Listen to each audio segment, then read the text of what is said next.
Magandang araw. Welcome to our module number 10 for Mathematics in the Modern World for Engineers. And this is entitled Graphing of Linear Equations. So first, let us define our learning targets or the objectives for this lesson. Define what the Cartesian plane is. So alamin natin ano nga ba si Cartesian plane. Interpret the meaning of slope and y-intercept. So, interpret lang natin or let us define ano nga ba yung tinatawag natin na slope and y-intercept. And lastly is to graph linear equations on the Cartesian plane. So, dito na yung sinasabi ko na mag-graph lang tayo dito. So, first, what do we mean by the Cartesian plane? The Cartesian plane named after René Descartes.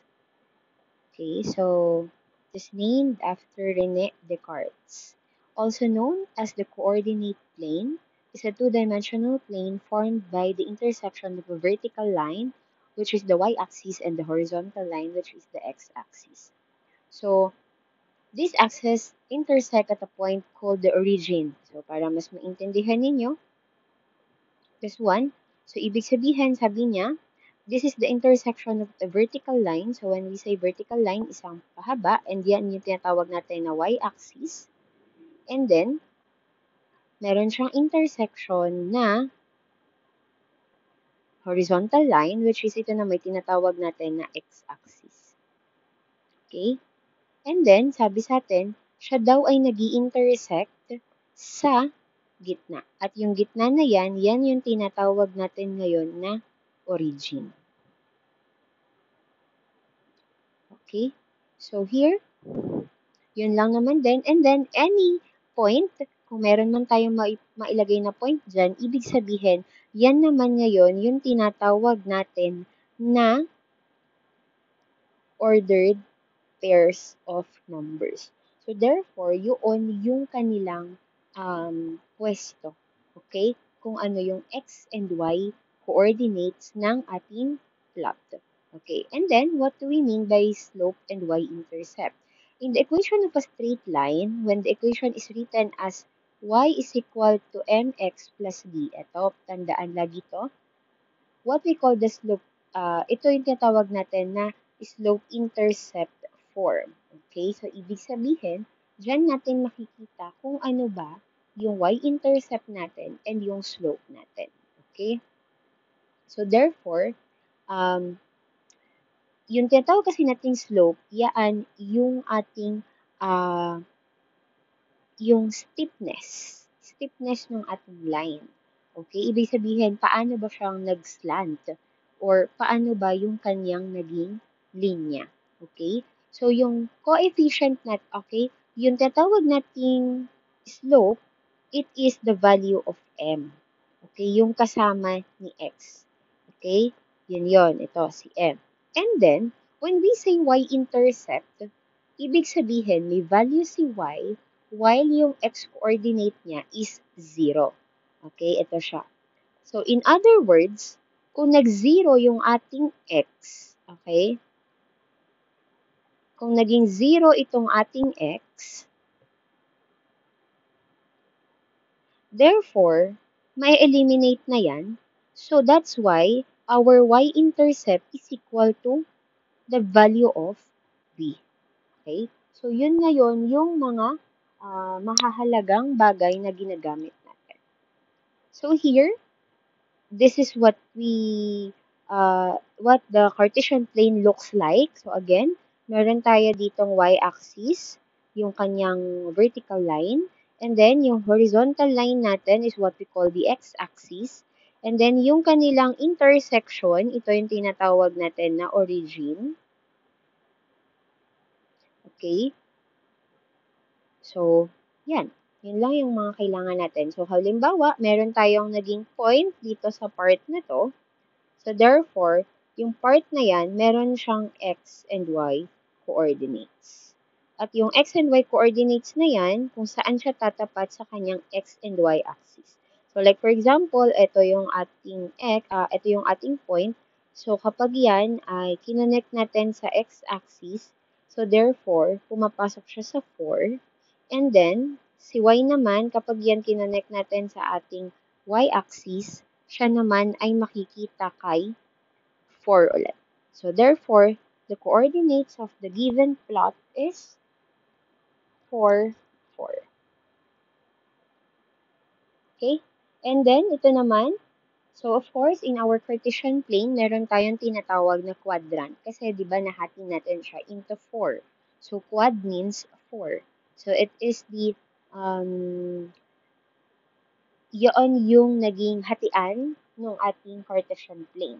So, we have quadrant 1, quadrant 2, quadrant 3, and quadrant 4. But then, kung mapapansin natin, quadrant 1 started from the upper right. And then, quadrant 2, tayo ay naka-counterclockwise. Okay, we have nasa upper left. And then, yung quadrant 3 natin is nasa bottom left. Then, quadrant 4 is on the bottom right. So, every quadrant, nag-iiba-iba naman yung sign niyan. Take note that on the quadrant 1, the value of x is in positive kasi naka-positive yung linya natin kay x-axis. Okay? And then, another, naka-positive din si y kasi nga, doon natin siya makikita sa positive y-axis. Okay? And then, yung quadrant 2 natin, since kapag yan ay meron kang point under the quadrant 2, at yan ay kinonect mo sa x-axis, yan naman ay mapupunta sa negative. Okay? Negative x-axis. That's why, ang magiging coordinates natin is negative and positive y. Then, on quadrant 3, same naman siya, magiging negative kasi negative sa x-axis and then another negative sa y-axis. And lastly, on the quadrant 4, positive si x-axis pero negative naman si y-axis. So, I assume na natatandaan pa rin naman to since ito ang pinakamadali na itinuro during the geometry. So now, here, ito naman yung itsura ng ating na graph na linear equation. So, kung mapapansin ninyo, ito yung line natin on this slant form. Ayan. And then, meron kayong makikita dito na ito, yung ginawa natin, may nakalagay na parang pa-triangle. So, kapag yan, yung pataas, that is what we call the rise. Okay? So, parang from the word itself, rise, tayo. Okay? Pag-angat, pagtaas. And then, kung papansin nyo naman, on the horizontal is the run. Di ba, kapag naman tumatakbo ka, horizontal siya. Okay? Hindi ka naman tumatakbo pa at pataas. Okay? So, ang takbo mo ay on the horizontal only. So, therefore, the rise is the pag-angat, run is yung pagtakbo. Okay? And that is what we call now the slope. Meaning, slope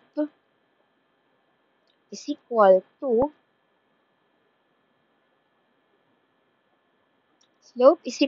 the rise over run. Okay, so yan yung magiging formula natin and that slope is what we call yung letter M natin. Okay, that is denoted by letter M. So now let us have an example. So now let's start graphing our line. It looks something like this. So ito ang binibigay na equation. Y is equal to mx plus b. Yan yung magiging itsura niya. So, first, find the y-intercept or the b. First things, ito lang din, di ba sabi ko nga sa inyo, ibig sabihin, ang value ng, ng y-intercept natin is yung b lang. So, kung ito yung kanyang itsura, therefore, yung b is yung may nasa dulo or yung walang kasamang variable. So, therefore, the y-intercept here is just 3. Or we can write that it is 0, 3. Okay? So, yan yon. So, ngayon, sabi sa atin dito, kung meron ka na ngayon na 0, 3, therefore, your line will start at the point 0, 3. Okay? Ibig sabihin, hindi ka na mahihirapan. So, pag nasa point ka na sa 0, 3 na yan, okay na yun. And then, figure out the slope. Okay, ano ba yung slope natin? Balikan natin. Ang sabi dito, ang slope daw natin is the M or yung katabi ni X. So, ang katabi ngayon ng ng x natin, which is si m, ay si 2. So, therefore, ibig sabihin lang nito, our m is 2 over 1 or 2. Okay, just simply 2. So, tingnan natin. So, ayan. Kuha na rin naman natin siya here. The slope is 2. Which means, for every step right, we go up 2 steps. Okay? So, plot more points para makapag-plot tayo ng mga points natin. Ang gagawin lang natin dito is to, di ba, balikan natin yung naging um, topic natin in terms of functions. 'Di ba ang ginagawa natin, sabi natin that x is the independent variable while y is the dependent variable. Ibig sabihin, nakukuha natin yung value ni y kapag may value si x. So, ang gagawin lang natin dito is that using our original formula, y is equal to 2x plus 3, palitan lang natin si x. Okay? So, dito, depende naman na sa inyo kung sino yung mga gagamitin ninyo. But let us use kung ano ginamit dito sa module natin. Sabi sa atin, ang gamitan is at x is equal to 1, at x is equal to 0, at x is equal to negative 1, and at x is equal to positive 1. So, therefore, upon substituting the given or the assigned values of x, okay, we have 1, 0, negative 1, and negative 2, may makukuha tayo ngayong values at para hindi kayo malito, pwede kayong gumawa ng table. So, dito, if x is 1, so we have 2 times 1 is 2 plus 3, we have 5. Okay, gano'n lang siya kadali. Then, 2 times 0 is equal to 0 plus 3, we have 3. Then, kapag naman negative 1, we have 2 times negative 1, we have negative 2 plus 3, that is positive 1. And then, we have here in 2 times negative 2, we have negative 4 plus 3, this is negative 1. Okay, nawala si negative. So, we have negative 1 here. So, since we already have your 4 coordinates, we have 1, 2, 3, and 4. Okay? So, therefore, ang gagawin lang natin dito is to plot these coordinates. Okay? So, we have to draw the line na. Okay? So, dito, mapapansin ninyo, sabi sa atin, if our x is 1, okay, let's say andito si 1, kaya siya napunta doon, and then this is 5. So, by connecting that, makukuha nyo ngayon yung pagpa-plot natin at dito lalabas ngayon yung ating unang point. Okay?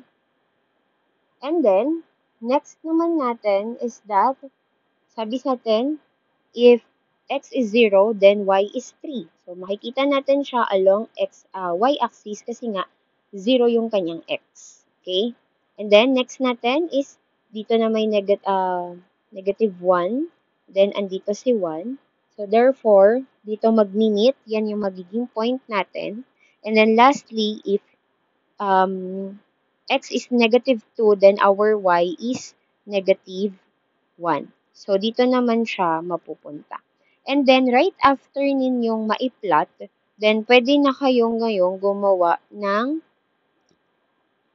ating, so, pwede na kayong mag-line. So, dito natin makukuha yung line natin. Ayan. Okay? So, ganun lang kadali. And then, paano natin masasabi asan yung slope dyan? So, gagawa lang tayo ngayon ng rise over run. So, kung mapapansin natin, sabi kasi doon, di ba, let's say ito na lang.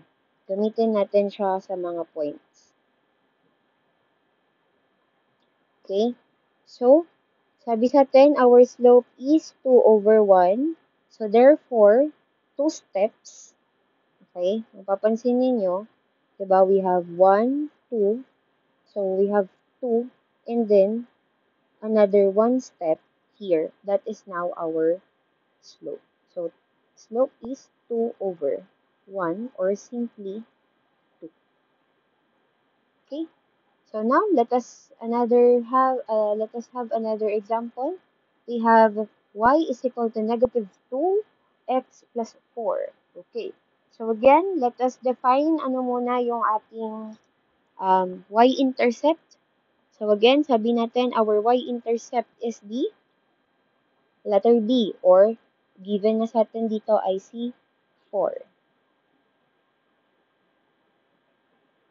Okay, and then yung yung m natin or the slope, ito naman yung katabing number ni x which is negative 2.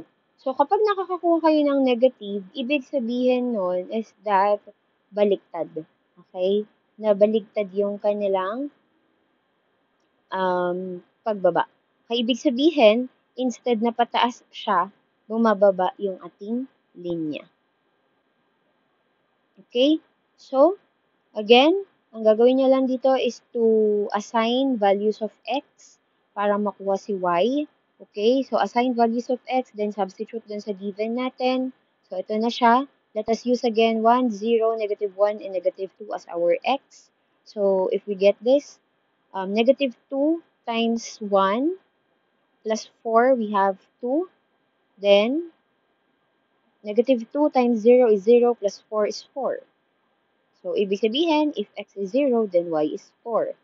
Then, next natin, negative 2 times negative 1 is equal to positive 2 plus 4, this is positive 6. So, therefore, if x is equal to negative 1, then your y is positive 6. And lastly, if x is negative 2, we have negative 2 times negative 2, we have positive 4, plus 4 is we have positive 8. So therefore, if x is equal to negative 2, then your y is positive 8. So again, pwede kayong gumawa ng table para hindi kayo malito.